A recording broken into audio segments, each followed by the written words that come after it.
Today, our tribal chief speaks. Sean Manaea had his press conference. A lot of questions were asked about his view of the 2025 Mets. We get a little bit more insight when it comes to that. Plus, Dom Smith, former Mets first baseman, signs a minor league deal with the Yankees. And we say goodbye to a legend. On this edition of Mets Digest. What's going on, everybody? Flobo Boyce here, rocking with you. Of course, I'm one half of the Mets Digest team, trying to give you the best news and notes alongside Mike D'Angelo. Do us a favor at this time, if you haven't already, if you like what we're putting down, make sure you like the video, make sure you comment on the video. I read all comments, positive and negative, and be part of that subscribe crew, that 23.4%. And that's just all before we get into today's news update. Just from a personal note, as someone who's currently living in the Los Angeles area, it's been pretty rough for my friends and colleagues out there. I've been outside of my house for a couple of days. I'm back here now. Some of my friends don't have a home to go back to, and so it has been rough all around, but we're here with this. I love doing this, keep my mind of what's going on. So I thank you so much for being part of my positive mental health diet, if it were. Top story today, Shawn Manaea, which I have told myself if I buy a jersey this season, it has to be Shawn Manaea because he came back. My tribal chief speaks, had his press conference about a day ago as I record this. Now I laugh because there are press conferences. They're like the Juan Soto press conferences where there's like cameras and crews and Steve Cohen shows up. And the Mets also have these press conferences where they're like on their Zoom call in their phone, in their car, on their phones, having a good time. You could probably guess which one we had. But that said, don't care. Sean Manaea is back and is essentially our in-house ace until Kodai Senga has his full-on recovery in that rotation slot at number 1, at 2, the worst. Moving forward in the 2025 season, as Mike D'Angelo reported on this channel, Roki Sasaki, more than likely at this time, hasn't signed with the team as I record this, but most likely will not be with the Mets. So we do have what we have when it comes to our rotation. So it's kind of cool to get in the mind of Sean Manaea and what exactly was his expectations for coming back with the Mets. Got to give a shout out to Alex Smith with SNY TV for his take on this one. The 32-year-old lefty certainly had plenty of teams to choose from after he had reinvented himself midway through last season, working with pitching coach Jeremy Hefner to develop a Chris Sale-like cross-body delivery.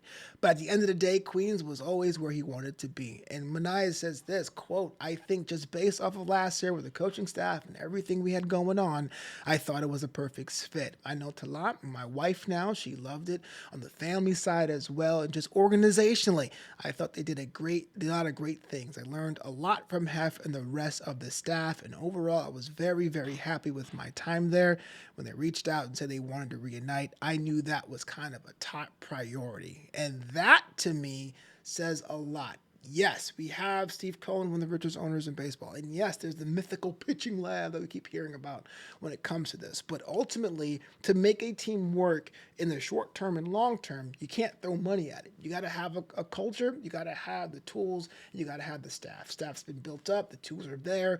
Now the culture, we're getting more and more. It's beyond OMG, it's beyond Grimace. It's being able to embrace the fun side of baseball in a way that's still professional. You don't want to devolve into being a minor league team, no offense to those out there, but they do fun a little bit differently, knowing full well you can't out serious the Yankees. And so the Mets decide to lean on the culture aspect of it. We're seeing a lot more of the cultural nights. We're seeing a lot more basis on family activities for the players and the fans as well. This is how you get people, new fans, to really consider the team.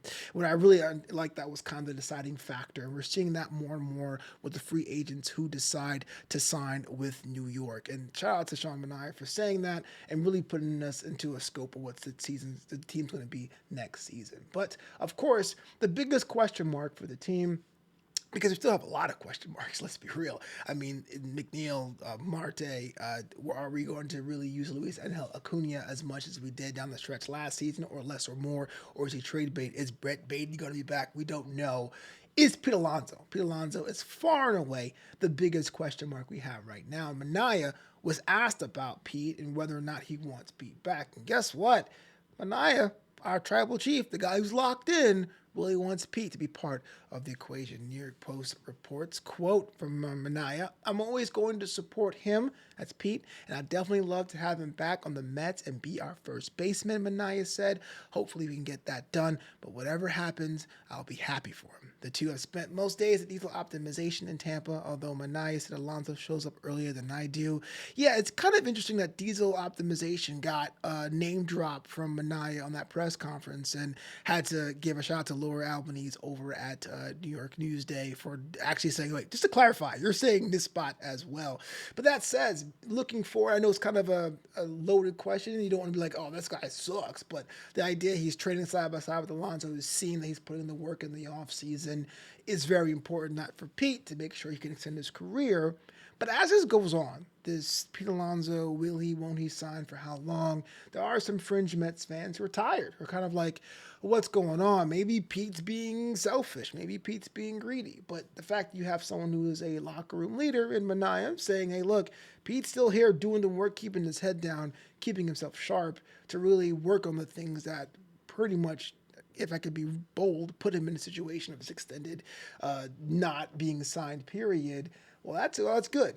Not sure it was supposed to be a PR move, but I like the fact that Sean covered for his boy there. But speaking of first baseman, one of the fan favorites, at least for me, with the Mets organization, Dom Smith, has signed a minor league deal with the crosstown New York Yankees. Now, if you want to be someone who trolls your Yankee friends, you could probably text them and say, ha ha ha, ha, Mets leftovers, exclamation point, but that wouldn't be fair to Dom. Didn't really have the best offensive numbers, but remember, at his last couple of years over with the Mets, he was a defensive option for Pete Alonso before Pete really set up his game and ran Dom out of town. He spent time with the Boston Red Sox. In fact, shout out to Lauren Campbell over at MassLive.com, who has the Boston Red Sox perspective on the signing. He said Smith spent the 24 season with the Red Sox and the Cincinnati Reds.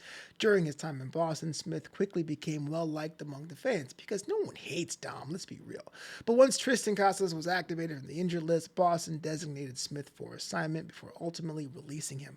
4 days later, Smith signed a major league deal with the Reds. He played 9 games and batted .192 with 5 hits and 4 runs. Like I said, Dom's really more known for his defense, and even though that the Red Sox had moved on from him, the Yankees organization signing him is a good sign. For someone with that much service time, having a minor league deal can weigh on you psychologically.